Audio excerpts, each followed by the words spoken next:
What is going on? Charles Botensten here. So you probably can't see anything outside. That's the view, and that's the new construction that's going on. So I'm here in Omaha right now. So I flew out. I spent $500 for the ticket, and let me know if that thing is too loud. But I spent $500 on the ticket to the event, and I spent $550 for the plane ride, another $50 transportation, probably another.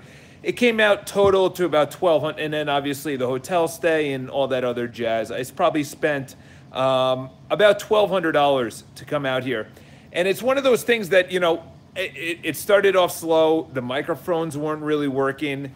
It also was a little bit weird how they transitioned between speakers. There was no music. It was a very monotonous way that they were doing things. And a lot of people, they started complaining, it was too cold, there wasn't enough water, where was the food? They started complaining about all these things. And what I was saying the whole time was, listen, and he actually mentioned it at the end. There was a guy that was doing 500 deals. 500 deals in real estate means that you're going to be doing a ton of business, to say the least. You're definitely probably you're pulling in probably about $1.5 million. And one of the things that he said at the end, which was very interesting, he said, listen, this guy's making $1.5 million a year. He's making more than I am in real estate, yet he flew here, did this conference, and he's talking about someone else. And he said, so long as you get one thing, and this whole is all worth it. And this is why. You are not paying for the investment of the money, which is $1,200 to me. It is the investment of getting one thing that you compound over 10 years, 20 years, 30 years, 40 years, 50 years, and you make hundreds of thousands of dollars, millions of dollars, because you learned one thing. People, they were complaining throughout the entire time. It wasn't loud enough, the microphone, it was too cold, the water, the normal things that I was talking about before, is that when you are disappointed, you have to look at it in one of two ways.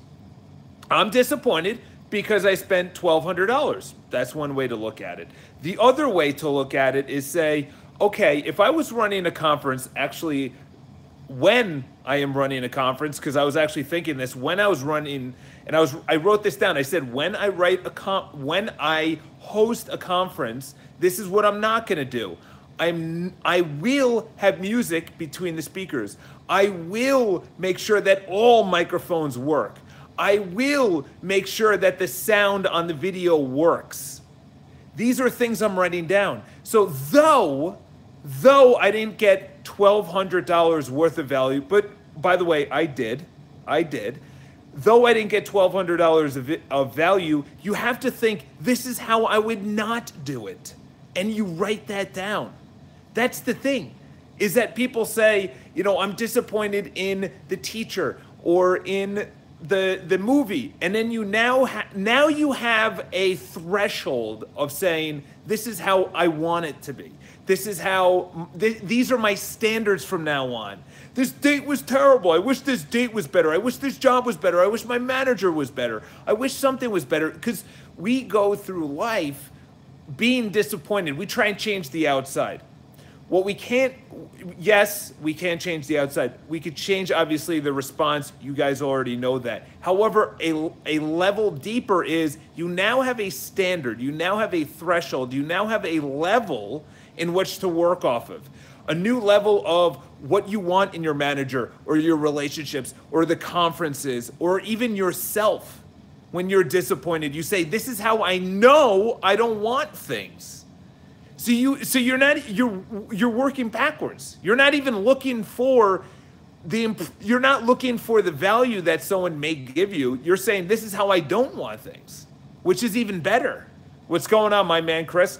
So the way that you look at life is so, go to the latest, how's the trip going? I'll talk about that in a second. So go to the latest post by barking up your own tree or bark up your own tree or something. Just Google that and the blog will come up. The latest blog post is extraordinary and it's talking about Stoicism. Obviously, Ryan Holiday has written about it. We already know about Marcus Aurelius. We already know about just a ton of people in the past that has just lived by it. Okay, the Patriots were gifted the book by Ryan Holiday, blah, blah, blah. We already know that. Thank you very much. But this post breaks down specifically deeper levels that I've never even thought of by Stoicism. Number one is love everything. Love everything. The second thing is this moment in 5 years going to be remembered? This moment that I didn't get any likes on my post, this moment when it was so embarrassing, I fell down the stairs coming down from a speech, is this moment where I overspent on a trip, is this moment when I took a job and I shouldn't have?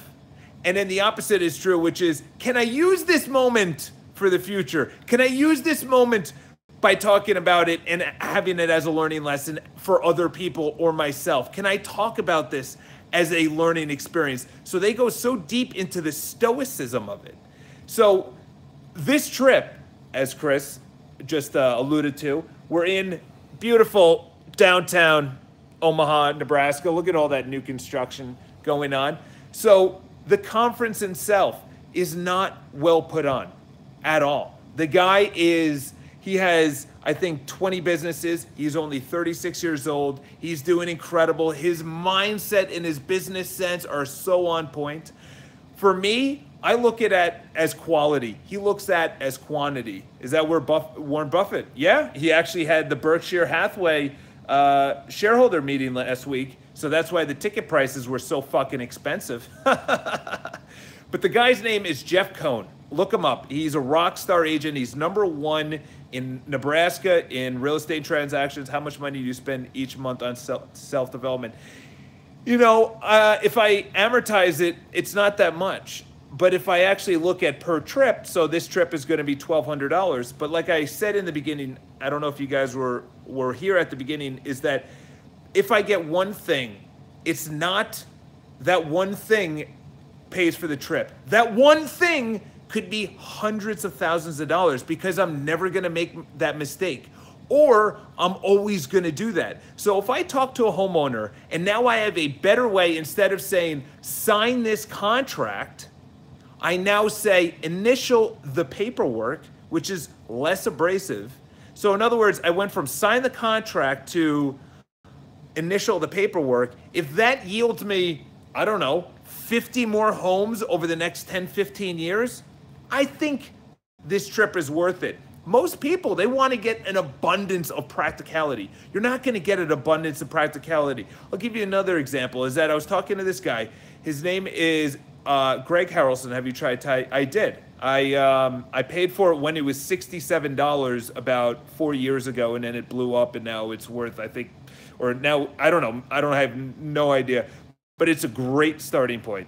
Excellent starting point. And when I was going to the gym, when I wore headphones and I was going to the gym and I was working out, I listened to it. It's a great starting point. It's a great video set. If he did the 67 steps now, it would be totally different because he's 4 years later. It's 4 years of compounding later. He would never be able to spend that much amount of time, though, because it literally is 67 hours of content. That's freaking nuts. So going back to this, is that this guy, Greg Harrelson, is #1. You can look him up. He's in Myrtle Beach, South Carolina. I've been following this guy for a while. He's a total killer. He's a cleaner, if you want to go that way. Feel that way about books. ROI on them is insane. Do not look at that. I can't believe it. I went to this thing and it didn't give me any value. This is ridiculous. I don't know why it didn't give me it. No, look at it and say, okay, you know what? This is how I'm not going to do the conference. This is how I'm not going to blah, blah, blah, whatever it is. And then now you understand how to actually do it. Or if you learn one thing, blah, blah, blah. Going back to Greg Harrelson, this guy makes, I don't know, $3 to $4 million a year. I had 1 hour during lunch. I sat next to him and I just peppered him with questions. His 1 hour is maybe $5,000 to $10,000, and I had it for free. And I say for free because I could have eaten by myself, but he is a total shark. He knows exactly what's going on. He said, this is the future of real estate. It's teams, because companies are not giving you any value. And then he started breaking it down. He said, no company is going to be around that doesn't give the employees any education. It doesn't give them any value. And then that value then gets transferred onto the customer. And then over time, that's actually going to yield higher results. Yes, Apple has great products and everything else, but they have a culture that people live towards. Harley Davidson, people get that tattooed on them. That's the culture that they live into. So when you talk to this guy and you want to be a business owner, you have to focus, laser focus, and say, what is my culture? What is my brand? What is my differentiation? How am I displaying anything that I do? What is my story to the marketplace? How do you ask good questions?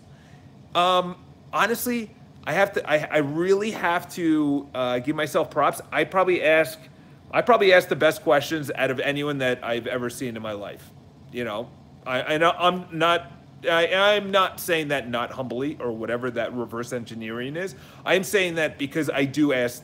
People say, how do you scale a business? That's a terrible question. The question you should ask is, as you became a little bit more of a public figure, a little bit more recognized, and people started looking up to you as leadership, what was the challenge that you had to go over? And oh, by the way, that was a question that I asked. Talks about a lot, especially after reading Principles. Oh, Tom's obsessed with Principles. He's obsessed. He is going to live by it. But the thing is, that's not something you implement overnight. That kind of culture is not easy. My brother's in the financial industry. He's COO at Deutsche Bank of the North America division. And he said, anyone that goes there, the turnover is massive. So then they put in this hiring step process that they said, this is exactly what it is. Come by, check it out. If it's not right for you, blah, blah, blah. Everyone has an iPad. Everyone grades each other. You can be as frank as possible. You can't answer within 5 or 2 minutes. You have to let the other person talk. It doesn't matter about seniority, blah, blah, blah.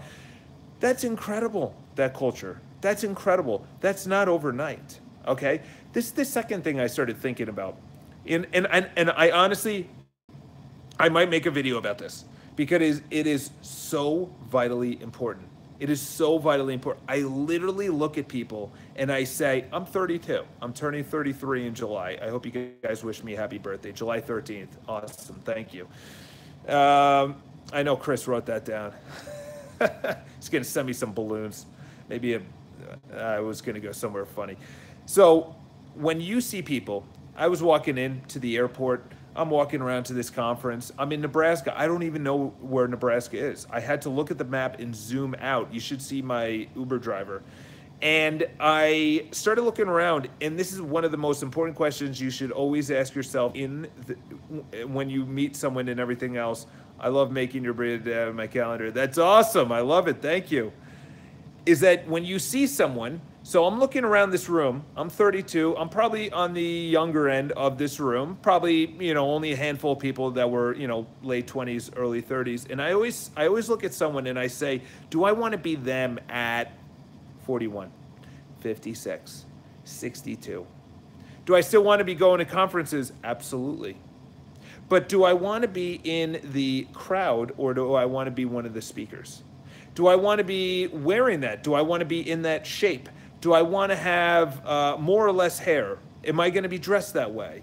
You look at that and you say, what over time compounded made that their reality?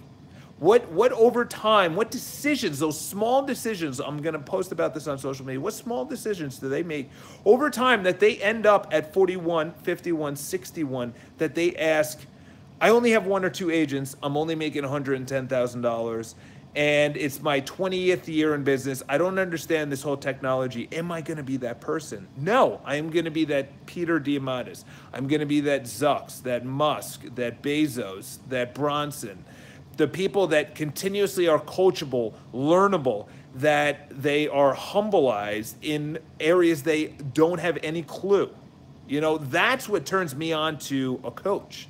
It's not the Tony Robbins who knows the almighty, that knows everything. One of the things, and I know, he's not the most popular, but for whatever reason, I went off of Grant and I'll only consume about his 5 to 6 minutes because that's only the value that I get. I don't like his longer shows because he just rants. Not a value. My time is more valuable. But in there, when he interviews someone, he is so coachable. People that are in their 20s, he is so coachable. Can you make a step-by-step video on becoming where you are now in the efficiency and faster than what you did? I would say in one short sentence, because I do have to meet them up for dinner. They rented out a rooftop. I don't know if you could see it from here. No, you can't. I was only like a couple miles over there. I didn't know that. I didn't know where I was. It took 2.5 hours to get here. To get where I am right now, there's two things that you have to understand. Number one is that there is a bright future. You know, discipline. Have you read Discipline? Is that a book? Because I saw his TED Talk and he mentioned that discipline equals freedom.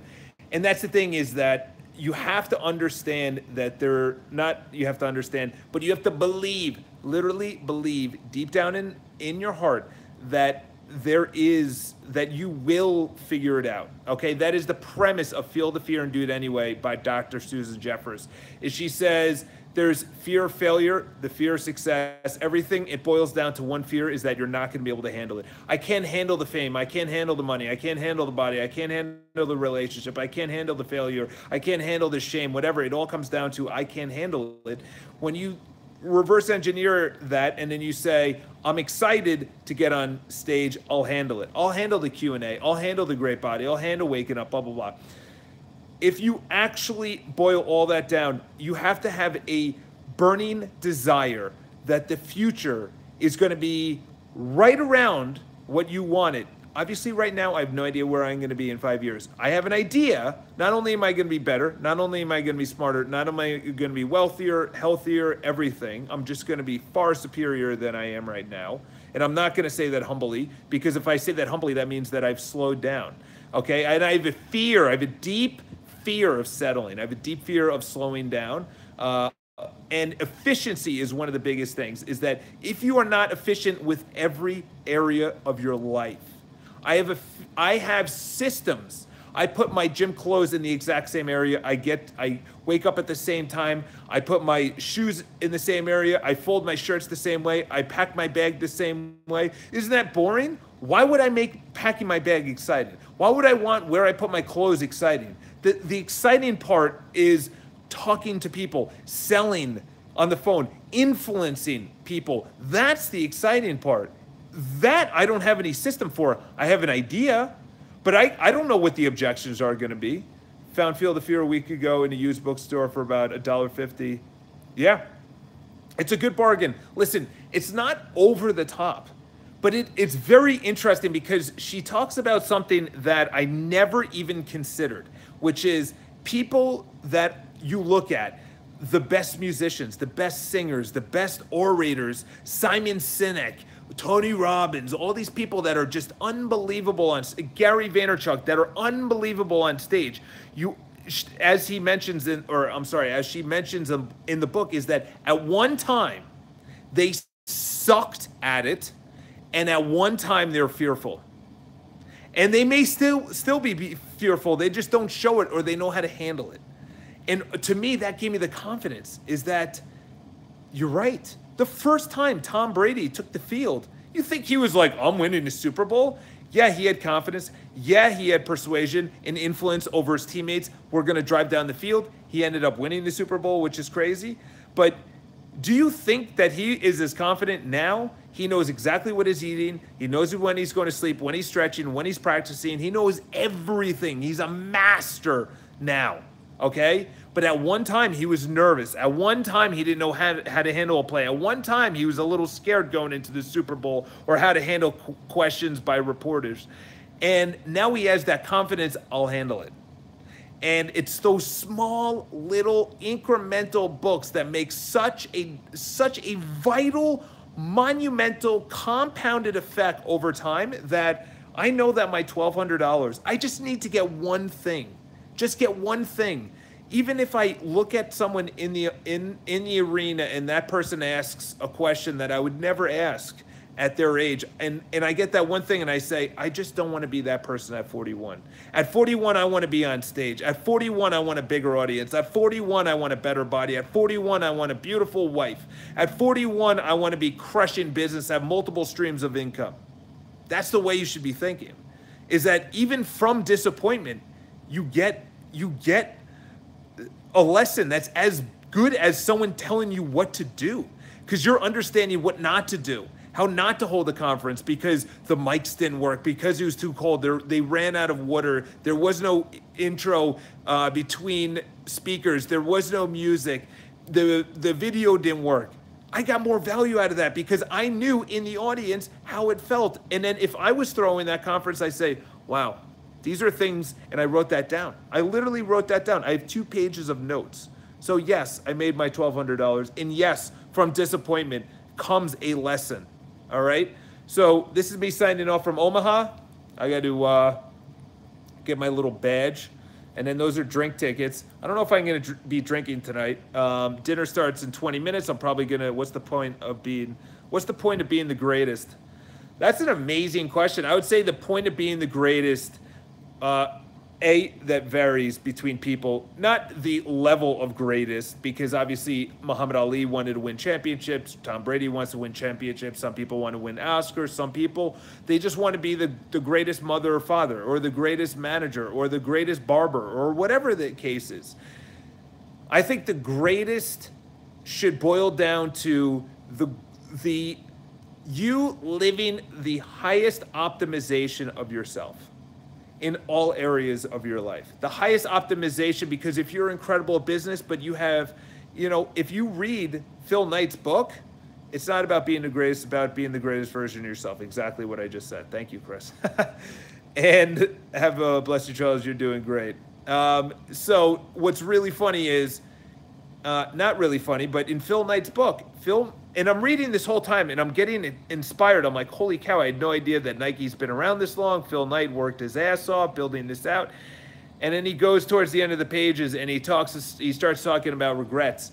He optimized a business that he'll be known for. He optimized Nike Town in this culture and everything else. But you know what he didn't optimize is the son that he lost. The other son who doesn't really have a great relationship with him. His wife that he missed decades of being with. Is that being the greatest? Yeah, he built one of the greatest companies. But is that the greatest? Is that the optimization that you're really looking for?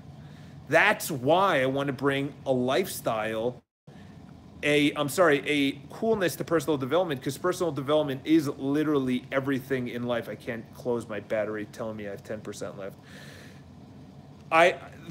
The best version of yourself. That's really what it comes down to, as Chris said. Optimizing yourself to be the best version, because, and I'll leave you with this, is that you don't want to have regrets. That's really what, I wish I went to the gym more. I wish I had a better relationship with my kids. I wish I had a better relationship with my spouse. And that is essentially saying that you didn't optimize yourself. So have an awesome day. That's 23 minutes longer than I wanted to go live, but there's another view. I'm going to be going down to downtown Omaha, some over there. So talk to me. What time you live streaming tomorrow? I'm going to be, that's a good question. I'm an hour behind, or I'm an hour, I'm on, I don't know. It's 6:40 East Coast. I think it's 5:40 here. And I'm going to be going to the gym, hopefully waking up. Fuck that. I can't believe I just said hopefully. I will wake up at the certain time that I'm waking up. It's going to be an hour later, obviously, because I'm taking a picture of my watch. Going to the gym, going to be doing a ton of burpees. You know what this is? This is a really good test. When I start speaking, when I start traveling more, obviously not traveling for pleasure, but traveling for business and whatnot, is how does Charles handle the hotel? The food in the hotel, which is not as good. The water in the hotel, which is not as good. Obviously, the temperature is not as good. The city is a little bit different. The food, everything, the gym, I don't have my gym classes. I'm sitting down more. This is a great way to see how Charles adapts. How does Charles adapt? So tomorrow's going to be a great lesson. Maybe that might be it. Adapting to travel schedule. But have an awesome day on Wednesday. Talk to you guys soon.